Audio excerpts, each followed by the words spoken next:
Ya podéis grabar, ya todos os he dado permiso, ¿vale?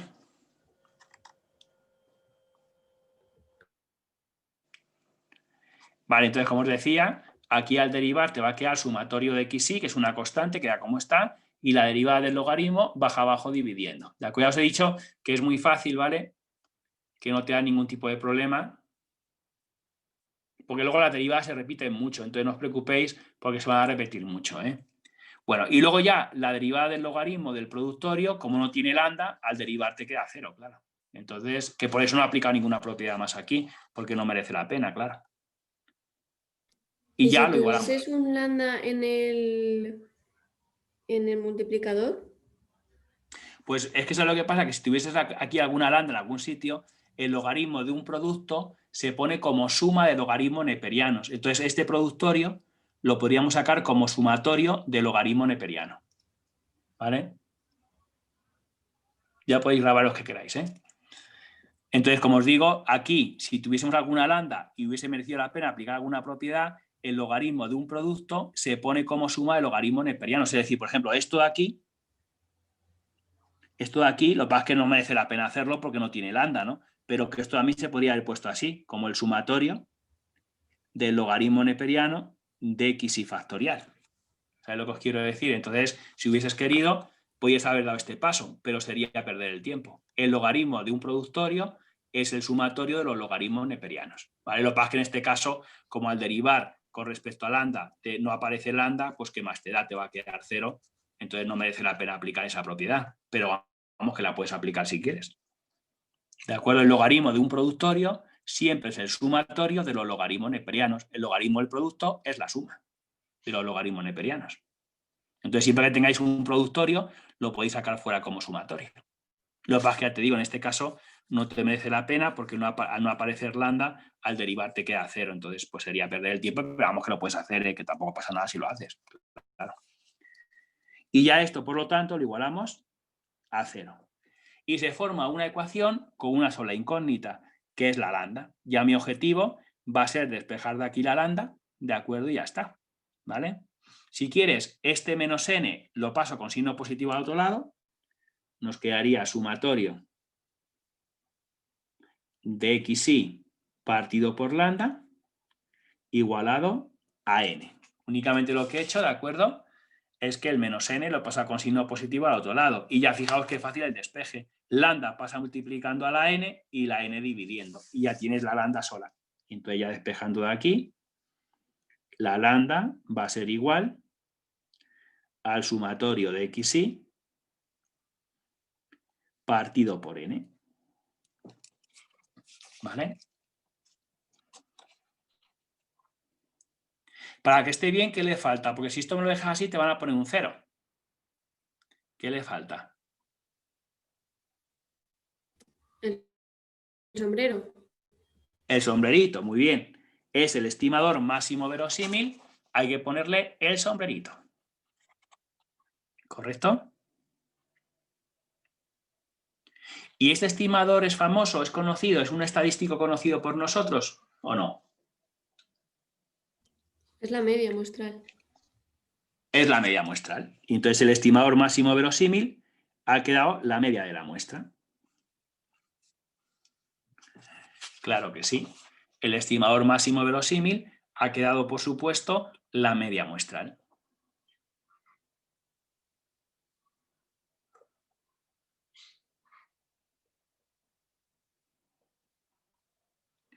Y ahí tenéis ya el estimador por el método de máxima verosimilitud.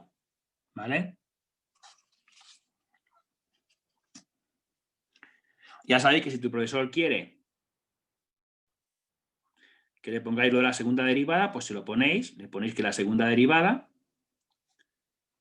al derivar dos veces con respecto a lambda, tiene que quedar negativo para que sea máximo.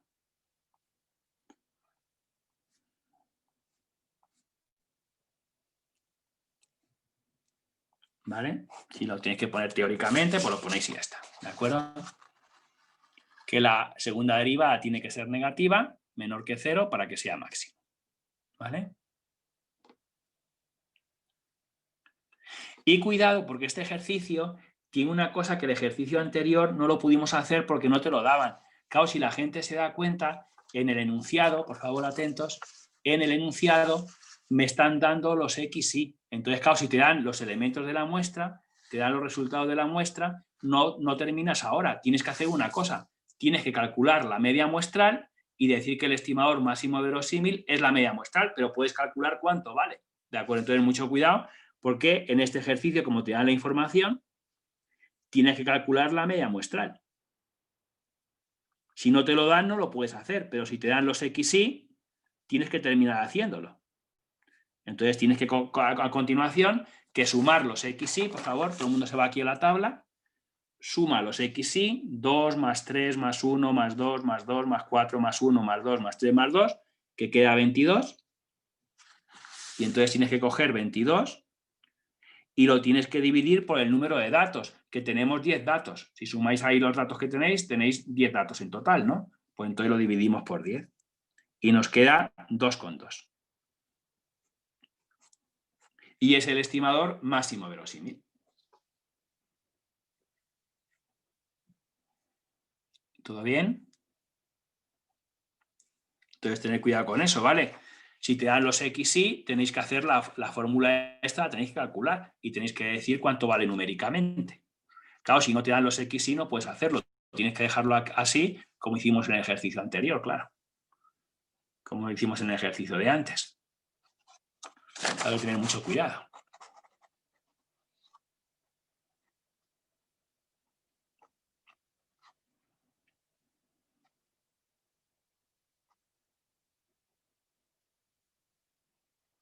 ¿Todo bien?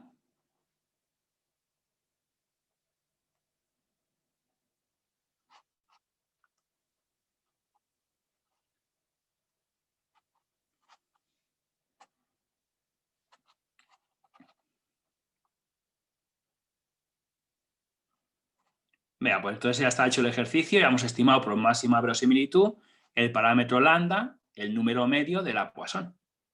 ¿Vale? Este es un caso pues, bastante importante, claro. El caso de la Poisson pues, es un caso importante.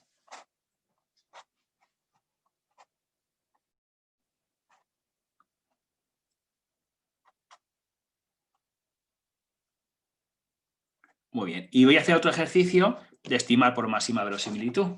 ¿Ya no tenéis ninguna duda sobre este? ¿Lo habéis entendido bien todos los pasos? Pues si no tenéis ninguna duda, me voy a pasar a otro, ¿eh? Porque tenemos que practicar lo máximo que podamos. Vamos a ver si queréis el ejercicio 7. Cogedme el ejercicio 7. Pues vamos a pasar al ejercicio 7.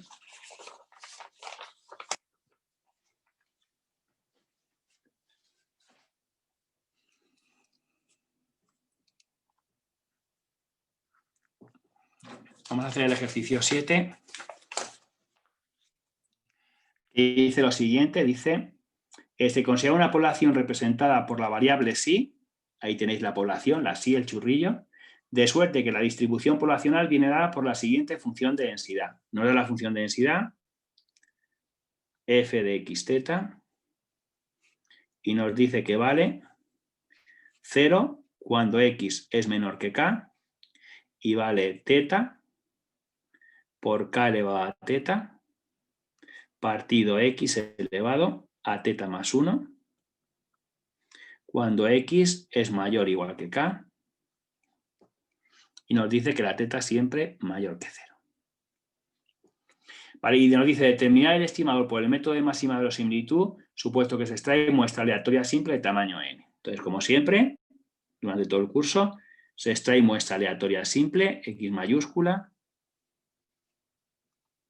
x1, x2, hasta xn. Entonces, partimos de una población psi, que tiene esa función de densidad, que tenéis ahí, y se extrae muestra aleatoria simple. Y tenemos que estimar por el método de máxima verosimilitud el parámetro teta. Entonces, esa teta es un parámetro desconocido y lo vamos a estimar por máxima verosimilitud. Vamos a ver el método de máxima verosimilitud.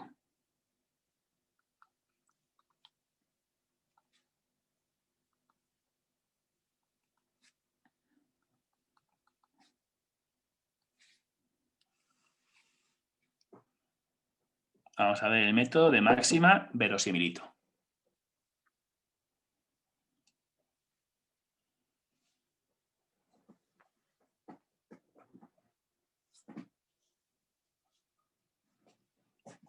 Veamos.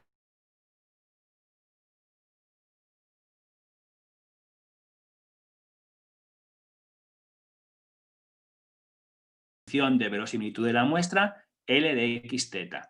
¿Qué es la función de densidad? Como tiene f, tiene función de densidad, es la función de densidad de todos los elementos de la muestra. De x1, x2, puntos suspensivos, hasta xn, teta. Como siempre, ¿vale?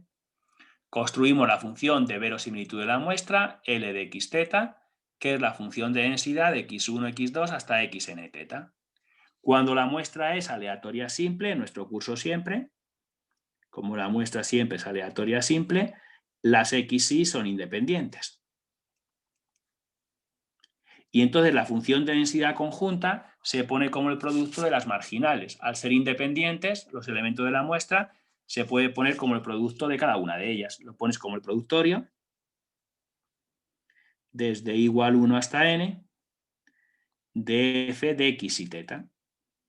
Ya sabéis que toda esta parte siempre ponemos lo mismo, ¿eh? Toda esa parte se copia siempre lo mismo. Únicamente que si es caso continuo se pone f y si es caso discreto se pone una p, pero salvo ese cambio, todo esto siempre es lo mismo. ¿Vale? Y ahora lo que tenemos que hacer es coger la función de densidad, que la tenéis aquí, que es esta fórmula, y la tenemos que multiplicar poniendo x1, luego ponemos x2 hasta poner xn, como siempre. Venga, pues vamos a empezar a multiplicar, como pone productorio, y vamos a ir poniendo x1, x2 hasta xn. Venga, vamos a hacerlo. Venga, primero ponemos x1, sería teta por k elevado a teta partido x1 elevado a teta más 1. Multiplicamos ahora poniendo x2. Teta por k elevado a teta por x2 elevado a teta más 1. Y así continuaríamos. Ponéis puntos suspensivos, seguimos multiplicando hasta poner xn. Ponemos teta por k elevado a teta partido xn elevado a teta más 1. Entonces cogemos la función de densidad y la vamos multiplicando poniendo x1, luego ponemos x2 y así seguimos multiplicando hasta poner xn. Ya todo eso lo vamos a multiplicar y lo vamos a poner lo más reducido que podamos. Hay que empezar a multiplicar y hay que intentar reducirlo lo máximo que podamos.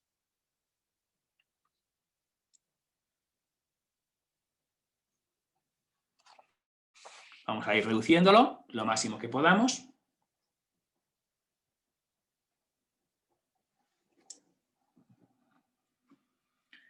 Bueno, y a ver si ya la gente me puede ayudar, ¿eh? Porque se repite todo constantemente lo mismo. Mirad, yo tengo aquí teta por teta multiplicado n veces. Yo tengo teta, que es una constante, que la has multiplicado n veces. ¿Qué nos quedaría entonces? ¿Alguien me lo dice? Sin miedo que da lo mismo confundirse, ¿eh? Si yo cojo teta y lo multiplico n veces, ¿qué nos queda? Teta elevado a n, ¿de acuerdo? Entonces nos quedaría teta elevado a n. Un número que se multiplica n veces, pues te va a quedar elevado a n. Como los ejercicios que hemos hecho anteriormente, que también pasó eso, ¿no? Y aquí lo mismo. K elevado a teta por k elevado a teta por k elevado a teta. También es una constante, eso es el mismo número que se ha multiplicado n veces, pues te quedaría elevado a n. Te quedaría realmente, fijaros, lo voy a poner aquí, te quedaría k elevado a teta y al multiplicarlo n veces te quedaría elevado a n. Y esa n multiplica la teta. Puedes poner k elevado a n por teta. Te voy a poner aquí k elevado a n por teta. Y luego en la parte de abajo, fijaros, vamos a ver qué es lo que ponemos. Mirad, tenemos x1 elevado a teta más 1 por x2 elevado a teta más 1 por xn elevado a teta más 1. Claro, tienes que decir que varía desde 1 hasta n, porque si os dais cuenta está variando desde 1 hasta n. ¿Y está sumado o está multiplicado? ¿Cómo está? Pues está multiplicado, tendrás que poner productorio. Tendrás que poner operador producto, xy elevado a teta más 1. Claro, como está multiplicado y varía desde 1 hasta n, tienes que decir que esta xy varía desde 1 hasta n. Y como está multiplicado, hay que poner productorio, no hay que poner sumatorio. Si hubiese estado sumado, pues sería el sumatorio, claro. Y ahí tenéis la función de verosimilitud de la muestra, ¿eh? Ya está terminada. ¿Alguna duda sobre esto?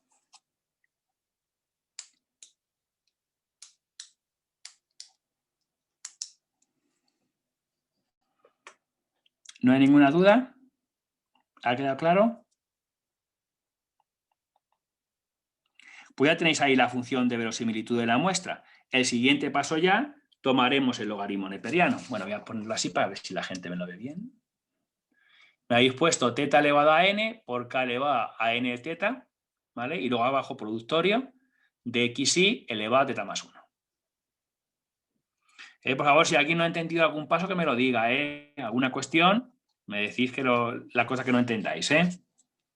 Bueno, pues venga, vamos a tomar el segundo paso, que es tomar el logaritmo neperiano a L de x teta. Ya sabéis que el logaritmo neperiano es una transformación monótona, proporciona el mismo máximo y las operaciones son más fáciles. Entonces siempre tomaremos el logaritmo neperiano a la función de verosimilitud de la muestra. ¿Qué es tomar el logaritmo neperiano a toda esta expresión?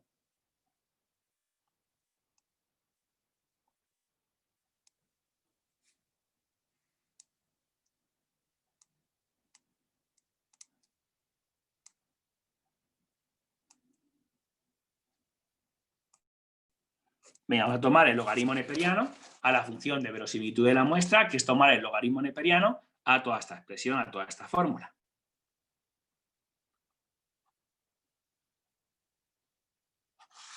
Y aplicamos las propiedades, empezamos a aplicar las propiedades. El logaritmo de un producto, que yo tengo aquí un por, se va a poner como suma de logaritmos neperianos, y esta división la vas a poner como resta. Lo veis como siempre. El producto como suma, división como resta. Entonces pondríamos logaritmo neperiano de teta elevado a n más el logaritmo neperiano de k elevado a n por teta, y luego la división la ponéis como resta, menos, voy a ponerlo aquí, menos el logaritmo neperiano de xy elevado a teta más 1. ¿Lo veis? He puesto, como veis, este producto como suma y esta división la he puesto como resta. Pero no hay que poner en el logaritmo el productorio. Ay, perdón, que no he comido. Sí, perdón, por supuesto, que me lo he comido. Voy a pasarlo abajo, que entonces no me cae bien, ¿eh? Por supuesto. Menos el logaritmo neperiano del productorio. Es que no me da cuenta, ¿eh? Por supuesto, tienes que poner como está. Solamente he puesto la división como resta, ¿vale? Y volver a copiar lo mismo, ¿eh? Lo he puesto abajo, ¿eh? Como aquí no me cabía bien, lo he puesto abajo. Más propiedades. Logaritmo neperiano de teta elevado a n, ¿qué hago con la n? Pues baja multiplicando al logaritmo de la base. Entonces pondríamos n por el logaritmo neperiano de teta. Y luego aquí lo mismo, logaritmo de k elevado a n por teta, este exponente, n por teta, también pasa multiplicando al logaritmo de la base. Entonces pondríamos más n por teta por el logaritmo neperiano de la k. ¿De acuerdo? Lo vais siguiendo, ¿no?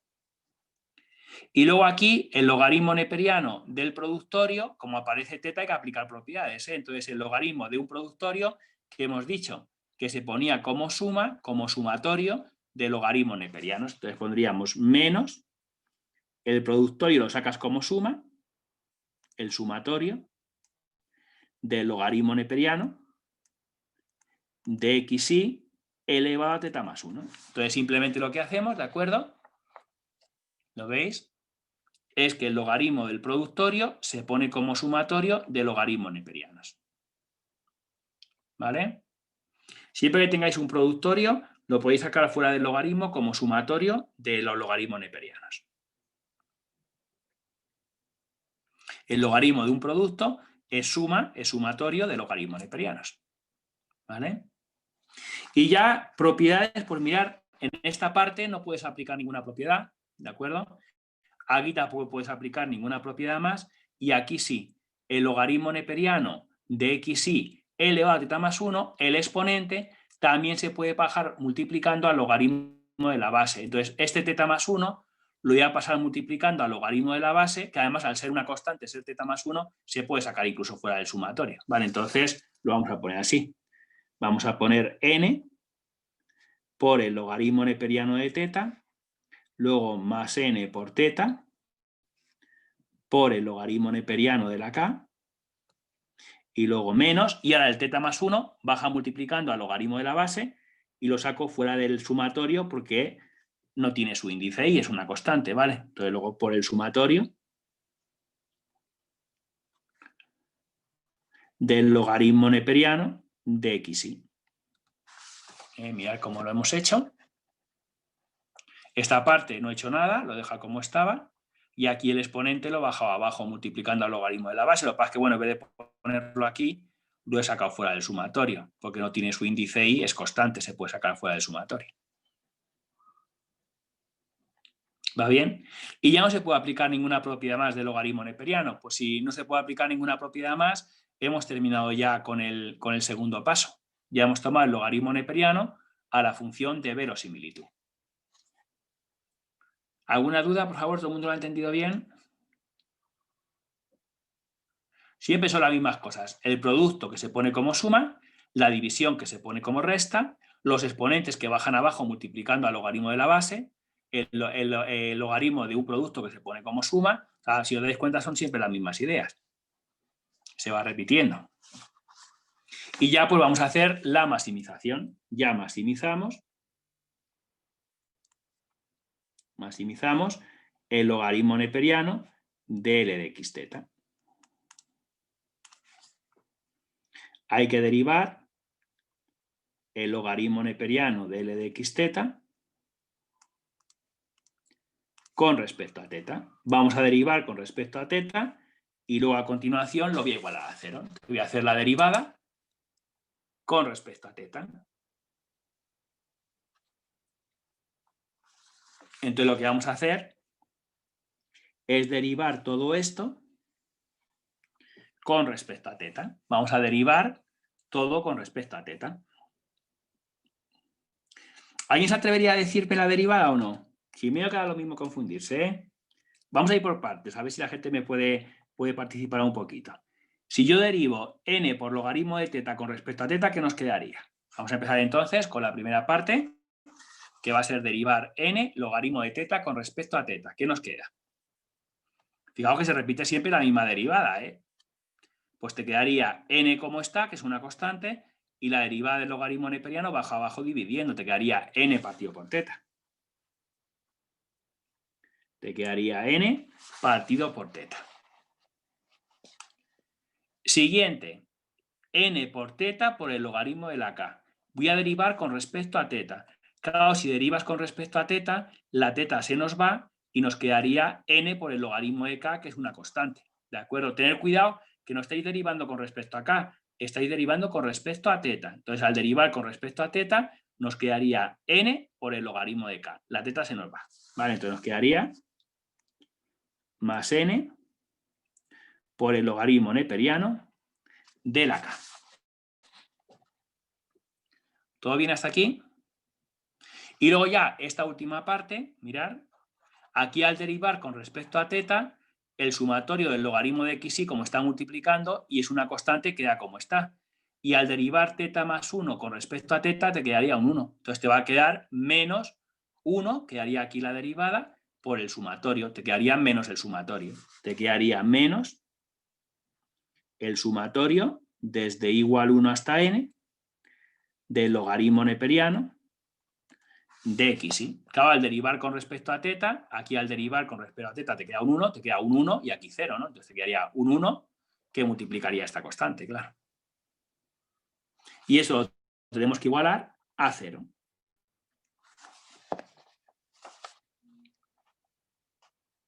¿Vale?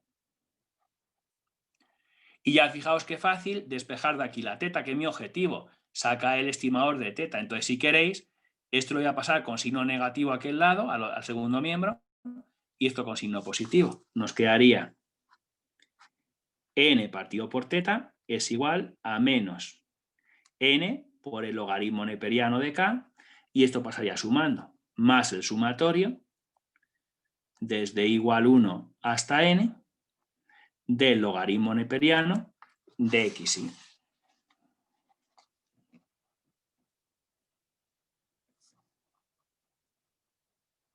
¿Todo bien?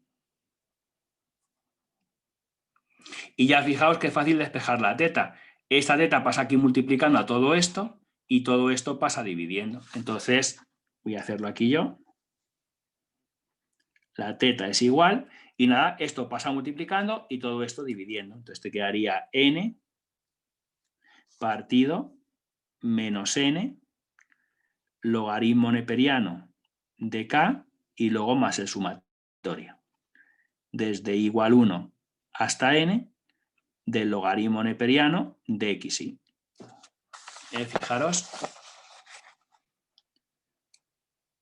¿Vale? Bajaría todo esto dividiendo aquí abajo, menos n, logaritmo de k, más el sumatorio del logaritmo neperiano de xy. ¿De acuerdo? Y para que esté bien, ¿qué le falta? Pues le falta ponerle un sombrerito o una estrella. Este es el estimador máximo verosímil.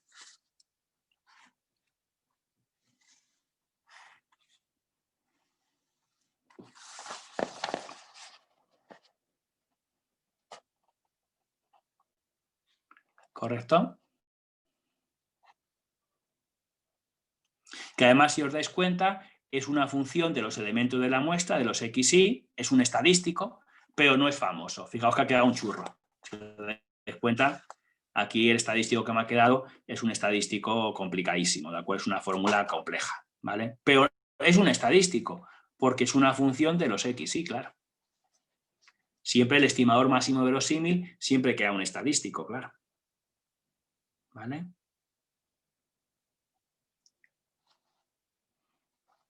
Siempre al despejar la teta del parámetro desconocido, ya te queda el estimador, ¿vale? Y si tu profesor pone lo de la segunda derivada, también lo ponéis, ¿vale? Me ponéis que la segunda derivada del logaritmo neperiano de L de x teta con respecto a teta, hay que derivar 2 veces con respecto a teta, tiene que ser negativo para que sea máximo.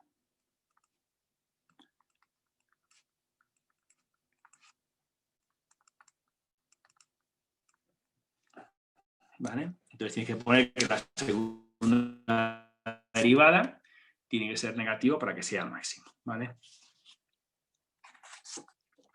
En este caso la segunda derivada tampoco es difícil, ¿eh? Porque si la gente deriva la primera derivada, mirad, si la gente vuelve a derivar esto, como no aparece teta queda 0, como no aparece teta queda 0, y sería derivar esto, sería derivar n por teta elevado a menos 1. Entonces, nada, pues como hicimos antes, el menos 1 pasa multiplicando y menos 1 menos 1 menos 2, te queda menos n partido teta cuadrado. Por ejemplo, este caso tampoco es complicado de hacer, ¿vale? O sea que esto, si os dais cuenta, sería menos n partido teta cuadrado, que es negativo, claro, porque si os dais cuenta, la n es positiva, por el menos te quedaría negativo y partido teta cuadrado, ¿vale? Pero ya os digo, esto como no lo hace casi nadie, ¿vale? Pero por si acaso, también os lo pongo ahí.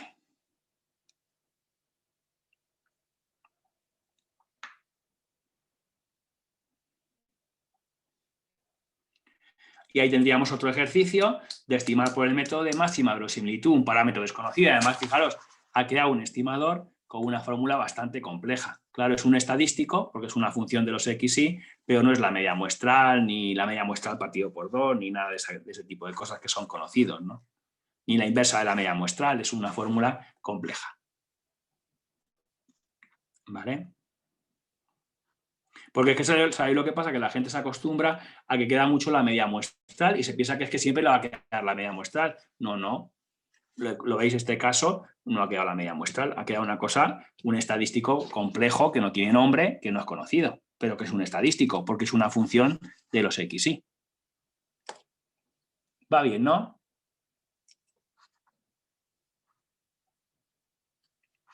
Muy bien. Vea, pues este ejercicio también está ya resuelto.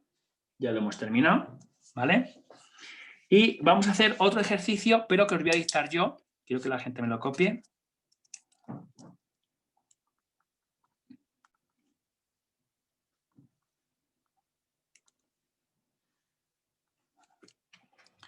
Vamos a hacer un ejercicio que os voy a dictar yo, que no viene aquí en la hoja, y que dice lo siguiente.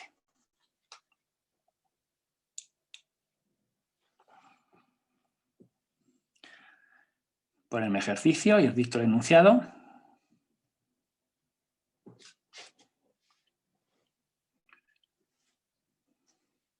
Vale, dice, partimos de una población sí,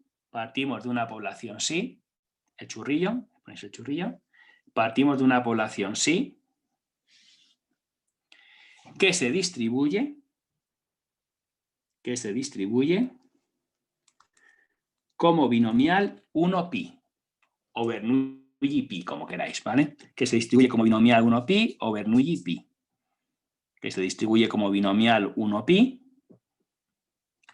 y se extrae una muestra aleatoria simple más x mayúscula, x1, x2 hasta xn. Y se extrae una muestra aleatoria simple, x mayúscula, x1, x2 hasta xn. Y se extrae una muestra aleatoria simple, x mayúscula, x1, x2 hasta xn. Y nos dice estimar el parámetro pi por el método de máxima verosimilitud. Estimar el parámetro pi por el método de máxima verosimilitud. Estimar el parámetro pi por el método de máxima verosimilitud. Y comprobar que dicho estimador es insesgado. Estimar el parámetro pi por el método de máxima verosimilitud y comprobar que dicho estimador es insesgado.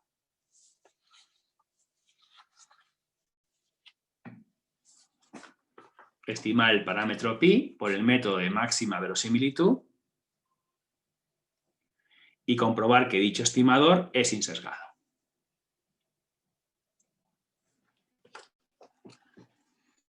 Venga, pues vamos a empezar por el método de máxima verosimilitud. Vamos a estimar ese parámetro por el método de máxima verosimilitud.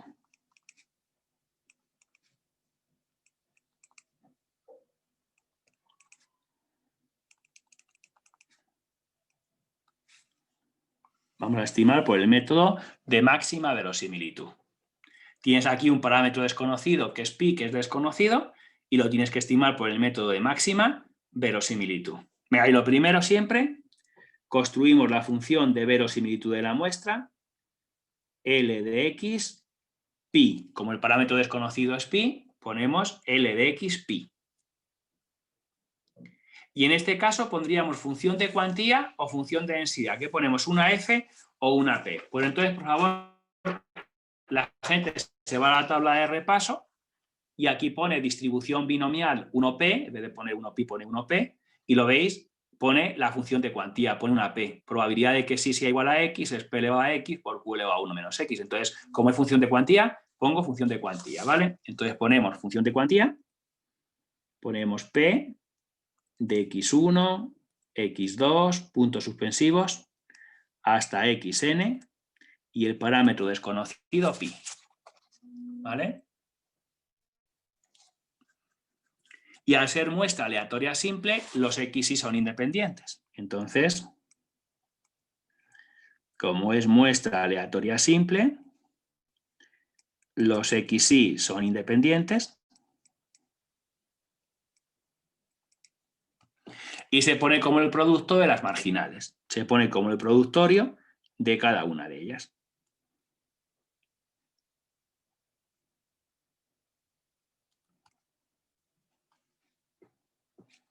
Venga, pues lo ponemos ahí. Ya sabéis que toda esa parte siempre ponemos lo mismo. En este caso, como es binomial, es un caso discreto. Hemos puesto función de cuantía, hemos puesto una p en vez de poner una pi, ¿de acuerdo? Correcto. Lo ponéis ahí.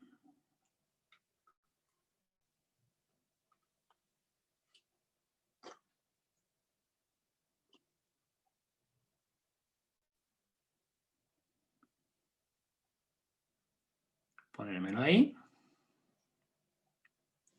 Y entonces lo que vamos a hacer es coger la función de cuantía y la vamos a multiplicar poniendo x1, x2, hasta poner xn. Eso sí, por favor, tener mucho cuidado porque la función de cuantía de la binomial no te la van a dar. Tienes que irte a la tabla de repaso y el día de mañana, dentro de, vamos, en estos días, tenéis que ir aprendiendo las fórmulas y entonces la binomial 1p, aquí tenéis la función de cuantía, es p elevado a x por q elevado a 1 menos x. Claro, como es una binomial 1pi, en vez de poner p, tienes que poner pi. Y claro, la q, 1 menos pi, porque ya sabéis que al sumar p más q suma 1. Entonces, tienes que poner esto, tienes que poner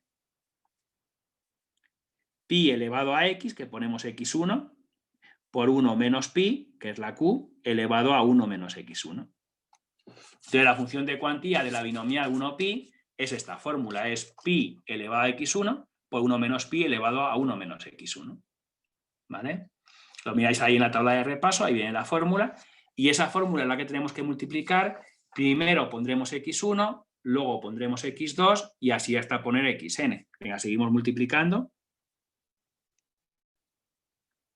Pi elevado a x2 por 1 menos pi elevado a 1 menos x2. Y así seguimos multiplicando. Pi elevado a xn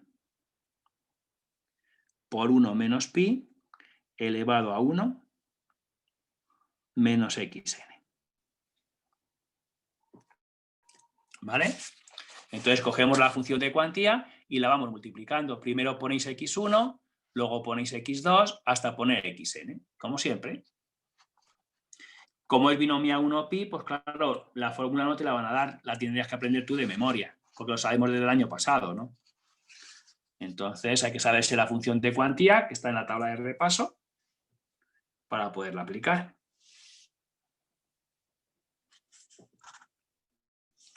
¿Todo bien?